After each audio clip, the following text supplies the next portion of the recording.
Christ Triumphant, January 8th, Daily Devotional by Ellen G. White. By their fruits. Wherefore by their fruits ye shall know them. Matthew chapter 7, verse 20. When those who are in God's service resort to accusation, they are adopting Satan's principles to cast out Satan. It never will work. Satan will work. He is working upon human minds by his crooked principles.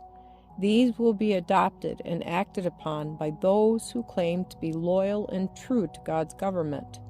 How shall we know that they are untrue, disloyal? By their fruits ye shall know them. Matthew chapter 7, verse 20. The Lord saw the use that Satan was making of his power, and he set before him truth in contrast with falsehood. Time and again during the controversy, Satan was ready to be convinced, ready to admit that he was wrong.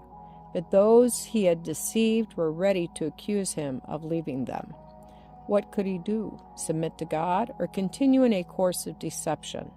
He chose to deny truth, to take refuge in misstatements and fraud. The Lord allowed Satan to go on and demonstrate his principles. God did establish himself, and he carried the world's unfallen and the heavenly universe with him, but at a terrible cost. His only begotten Son was given up as Satan's victim.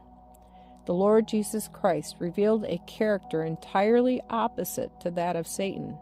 As the high priest laid off his gorgeous pontifical robes and officiated in the white linen dress of a common priest, so Christ emptied himself and took the form of a servant and offered sacrifice, himself the priest, himself the victim. By causing the death of the sovereign of heaven, Satan defeated his own purposes. The death of the Son of God made the death of Satan unavoidable.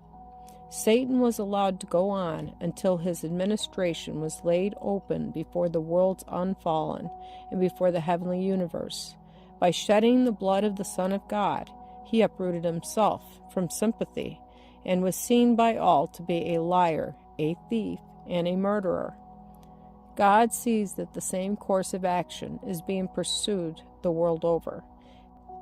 Men and women come to the place where the road diverges. It is either right or wrong. Thousands upon thousands clothe themselves in what they suppose to be an impenetrable disguise and choose the wrong.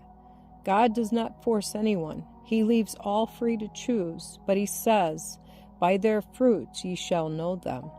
The Lord will not write as wise those who cannot distinguish between a tree that bears thornberries and a tree that bears olives.